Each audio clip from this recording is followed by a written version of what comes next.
a shape that's very, very familiar to South Africans and the whole of Africa at that.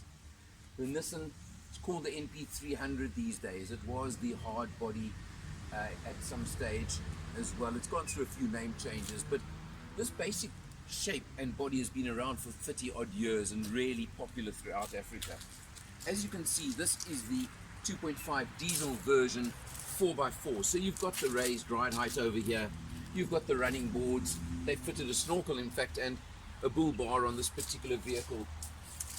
Typical older style double cab body over here, and something that we did notice on the test as well is these doors are a little bit tight, the back doors over here, and one of my friends experienced a nice knock on the head over there if you're not careful when stepping up into it. A little bit more limited than some of the newer vehicles of the type, but again it does show the age, I suppose.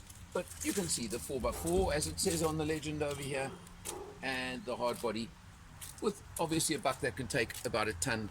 If you open it up, you've got to old-fashioned style unhook the tonneau cover over there, which is a little bit of a nuisance, but something you can live with if you want to. The 2.5 litre diesel engine puts out 98 kilowatts, 304 newton meters of torque, so it's a lugger. But this is what they term a workhorse bucky, and that's what it's really been designed for. You may notice all the dust on this vehicle. I took it on a good stretch of dirt and dust and sand yesterday, gave it a good test on that. I'll talk a bit more about that when we get inside the vehicle. Inside, from the driver's point of view, the instrumentation is very, very basic, as you can expect. But it's got what you need. It's got a trip meter. It doesn't seem to give you fuel consumption, but that's not that important either. But very basic, no buttons on the steering wheel, of course. You've got your electric window controls down there, which I suppose is useful as well. And then you come over here to an interesting, you can see addition, and it's obviously been added to the vehicle. You could almost call it a bit of an afterthought, but it is nice, which of course is your touch screen over here. Does have navigation, which works quite nicely. It does have a reverse camera as well, so that's nice to have as well. You'll see it come up in a moment. But what I did struggle with on this, and I've got to be very honest, is I could not get my phone to pair with the system. I don't know why, but it just wouldn't do it. So I've got to give a little bit of a negative mark for that. You come down, you've got air conditioning. It worked pretty effectively during the test period. And then over here, your 5-speed manual gearbox. Yes, it's heavy, it's chunky, but it's what you expect from an off-road 4x4 bucky. And you still get the second gear lever over here for, of course, your transfer box for your 2 high, 4 high, and 4 low if you need them all. Which, again, old-fashioned, but it works. I didn't even use 4-wheel drive. I mentioned now I took it on a farm road. I took it yesterday on a long drive, 500-kilometer round trip to the farm. I drove all the way, and I can tell you I was very pleasantly surprised. And I've got to talk about that for a moment here, because you would say this basic workhorse would not be up to the task.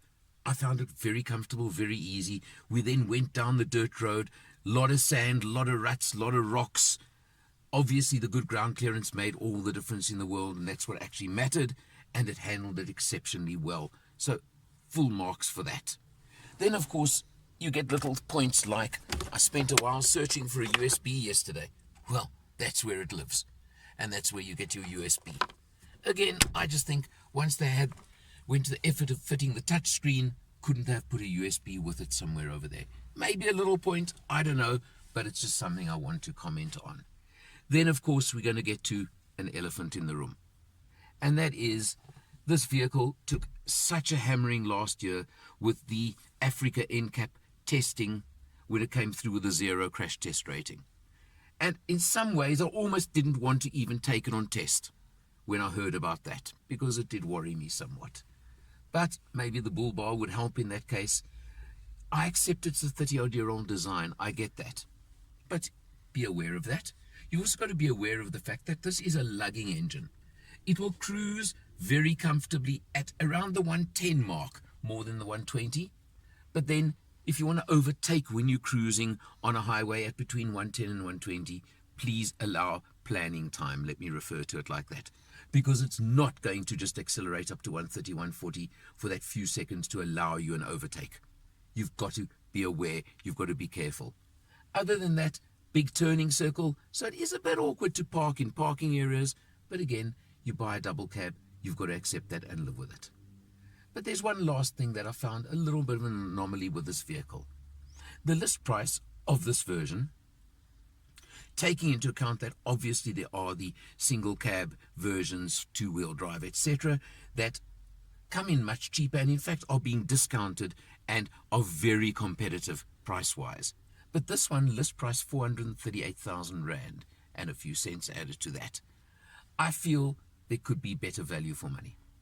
You probably could negotiate a very good discount on this one, but taking into account the older design, there are a number of Chinese competitors that will offer you a lot more spec, a more modern vehicle for your money at this level and for a bit less money even.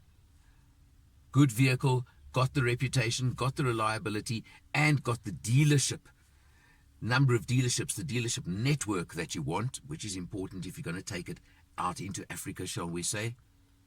But you've got to be aware of the negatives among the positives as well. And that's something I'll say.